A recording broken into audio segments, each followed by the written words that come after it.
एक नदी किनारे हरा भरा विशाल पेड़ था। उस पर खूब स्वादिष्ट फल उगे रहते। उसी पेड़ पर एक बंदर रहता था। बड़ा मस्त कलंदर, जी भरकर फल खाता, डालियों पर झूलता और कूदता फांदता रहता। उस बंदर के जीवन में एक ही कमी थी कि उसका अपना कोई नहीं था। माँ बाप के बारे में उसे कुछ याद नहीं था, न उसके कोई भाई था और न कोई बहन जिनके साथ वह खेलता। उस क्षेत्र में कोई और बंदर भी नहीं था जिससे वह दोस्ती गांठ पाता।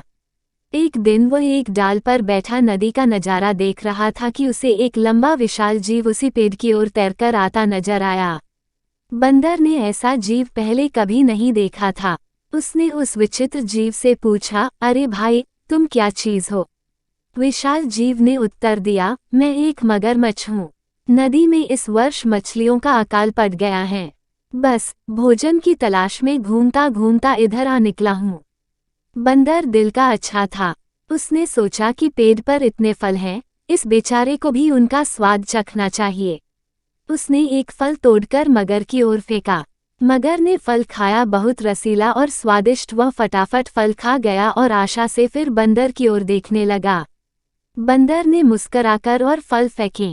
मगर सारे फल खा गया और अंत में उसने संतोष भरी डकार ली और पेट थपथपाकर बोला, धन्यवाद बंदर भाई, खूब छक गया, अब चलता हूँ। बंदर ने उसे दूसरे दिन भी आने का न्योता दे दिया।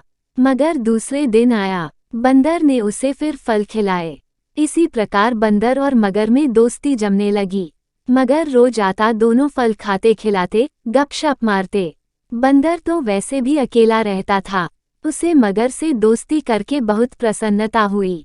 उसका अकेलापन दूर हुआ। एक साथी मिला। दो मिलकर मौज मस्ती करें तो दुगना आनंद आता है। एक दिन बातों बातों में पता लगा कि मगर का घर नदी के दूसरे तट पर है, जहां उसकी पत्नी भी रहती हैं। ये जानते ही बंदर ने उलाहन दिया, मगर भाई, तुमने इतने दिन मुझे भाभी जी के बारे में नहीं बताया। मैं अपनी भाभी जी के लिए रसीले फल देता। तुम भी अजीब निकट्टू हो, अपना पेट भरते रहे और मेरी भाभी के लिए कभी फल लेकर नहीं गए। उस शाम बंदर ने मगर को जाते समय ढेर सारे फल चुन चुन कर दिए। अपने घर पहुंचकर मगरमच्छ ने वो फल अपनी पत्नी मगरमच्छनी को दिए। मगरमच्छनी ने वह स्वाद भरे फल खाए और बहुत संतुष्ट हुई। मगर ने उसे अपने मित्र के बारे में बताया। पत्नी को विश्वास न हुआ। वह बोली, जाओ, मुझे बना रहे हो। बंदर की कभी किसी मगर से दोस्ती हुई है? मगर ने यकीन दिलाया, यकीन करो भाग्यवान, वरना सोचो यह फल मुझे कहाँ से मिले। मैं तो पेड़ पर चने से रहा। मगरनी को यकीन करना पड़ा। उस दिन के बाद मगरनी को रोज बंदर द्वारा भेजे फल खाने को मिलने लगे। उसे फल खाने को मिलते ये तो ठीक था, पर मगर का बंदर से दोस्ती के चक्कर में दिन भर दूर रहना उसे खलना लगा। खाली बैठे बैठे ऊंच नीच सोचने लगी। वह स्वभाव से दुष्टा थी। एक दिन उसका दिल मचल उठा, जो बंदर इतने रसीले फल खाता है, उसका कलेजा कितना स्वादिष्ट होगा। अब वह चालें सोचने लगी। एक दिन मगर शाम को घर आया तो उसने मगरनी को कराहते पाया। पूछने पर मगरनी बोली, मुझे एक खतरनाक बीमारी हो गई है। वैद्य जी ने कहा है कि यह केवल बंदर का कलेजा खाने से ही ठीक होगी। तुम अपने उस मित्र बंदर का कलेजा ला दो। मगर सन्न रह गया। वह अपने मित्र को कैसे मार सकता है? न, यह नहीं हो सकता।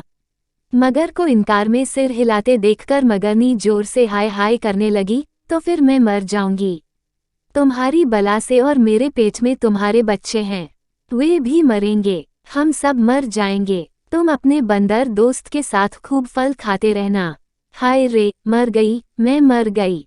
पत्नी की बात सुनकर मगर सिहर उठा। बीवी बच्चों के मोह ने उसकी अक्ल पर पर्दा डाल दिया। वह अपने दोस्त से विश्वासघात करने, उसकी जान लेने चल पड़ा। मगरमच्छ को सुबह सुबह आते देखकर बंदर चकित हुआ। कारण पूछने पर मगर बोला, बंदर भाई, तुम्हारी भाभी बहुत नाराज हैं। कह रही हैं कि देवर जी रोज मेरे लिए रसीले फल भेजते हैं, पर कभी दर्शन नहीं दिए, सेवा का मौका नहीं दिया। आज तुम न आए तो देवर भाभी का रिश्ता खत्म। तुम्हारी भाभी ने मुझे भी सुबह ही भगा दिया। अगर तुम्हें साथ न ले जा पाया तो वह मुझे भी घर में नहीं घुसने देगी। बंदर खुश भी हुआ और चकराया भी, मगर मैं आऊं कैसे? मित्र, तुम तो जानते हो कि मुझे तैरना नहीं आता।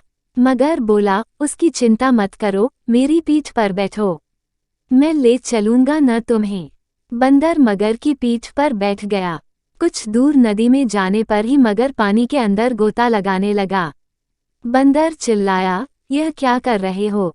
मैं डूब जाऊंगा। मगर हंसा, तुम्हें तो मरना है ही। उसकी बात सुनकर बंदर का माथा ठनका। उसने पूछा, क्या मतलब? मगर ने बंदर को कलेजे वाली सारी बात बता दी। बंदर हक्का बक्का रह गया। उसे अपने मित्र से ऐसी बेईमानी की आशा नहीं थी। बंदर चतुर था, तुरंत अपने आप को संभाल कर बोला, वाह, तुमने मुझे पहले क्यों नहीं बताया? मैं अपनी भाभी के लिए एक तो क्या 100 कलेजे दे दूं, पर बात यह है कि मैं अपना कलेजा पेड़ पर ही छोड़ आया हूँ। तुमने पहले ही सारी बात मुझे न बताकर बहुत गलती कर दी है।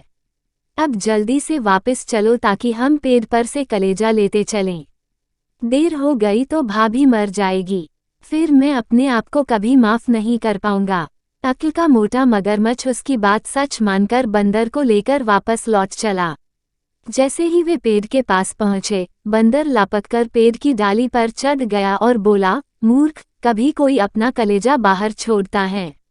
दूसरे का कलेजा लेने के लिए अपनी खोपड़ी में भी भेजा होना चाहिए। अब जा और अपनी दुष्ट बीवी के साथ बैठकर अपने कर्मों को रो। ऐसा कहकर बंदर तो पेड़ की टहनियों में लुप्त हो गया और अक्ल का दुश्मन मगरमच्छ अपना माथा पीटता हुआ लौट गया। अगर आपको ये कहानी पसंद आए तो लाइक और सब्सक्राइब करें।